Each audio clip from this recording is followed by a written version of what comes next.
Hey, what's up gamers? Game Maker here, and today I'm questioning the fact that I haven't really made any games at all. Up until recently, all I've really made are videos about Jolly 3 and a few other things. But today, that changes, because I finally got a game that I would be willing to call 100% done and ready to upload. Now before I show you what this game looks like, I have to explain something really quick. This game isn't super well done, nor is it quite the perfect FNAF experience that you would expect.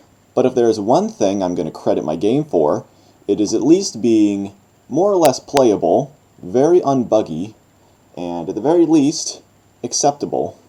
The quality isn't superb, but it's basically, like anyone's first game, it's more of a dabbling into how game creation works and whether I can get a viable, functional product out there. And ultimately, that was what I was attempting to achieve all in all. And so, with all that out of the way, I'll go ahead and show you what this game looks like.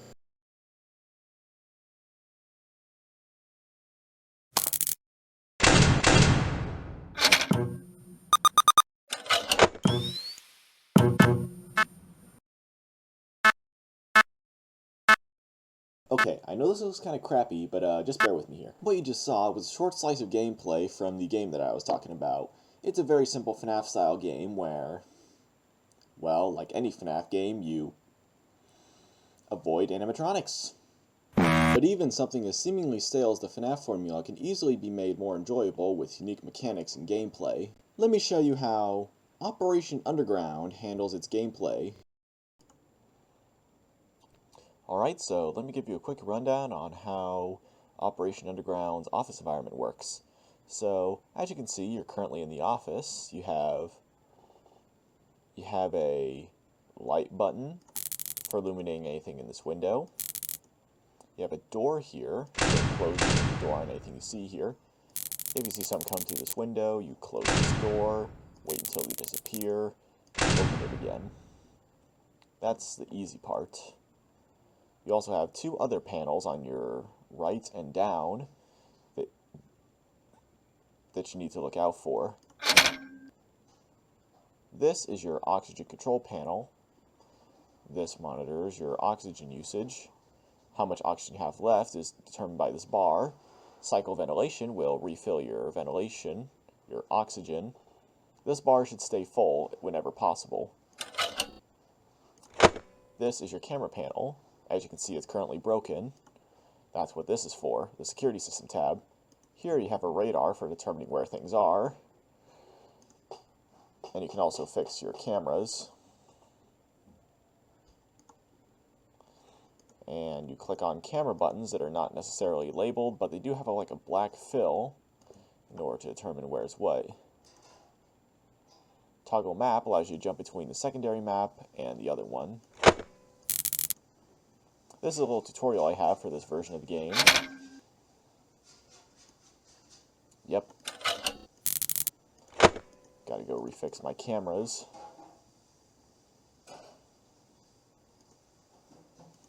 And here is the Jolly 3 Chapter 2 area.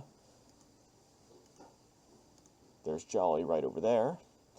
You can use the hide map button down here, right next to the little camera button, to hide the map to make animatronics easier to spot if they are particularly hard to see. See? Oh, that's also a bug. Occasionally things like that can happen. Yeah, my camera's... Oh.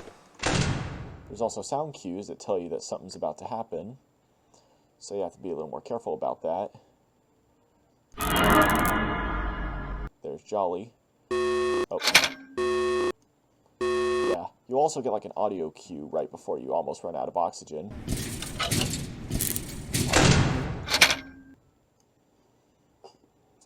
Alright.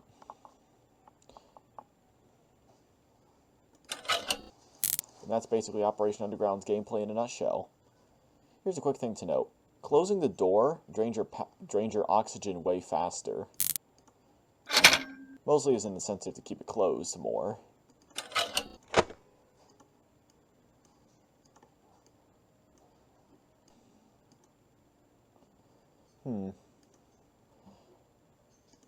This lets you track a third animatronic that isn't Jolly or George. It can also determine when Jolly or George are near you. You'll see a question mark icon about right above where the U area is, this room on the top right.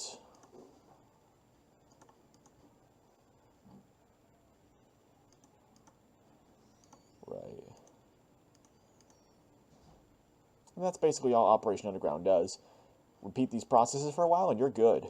Now, before you click on the link in the description to download this game, I'd like to note something real quick. The digital version that's available for download on GameJolt is basically a hard mode version of the game. If you want to actually play this game without struggling to survive Jolly and George, I'd recommend you go over to the Scratch version of the game on the internet and play it there.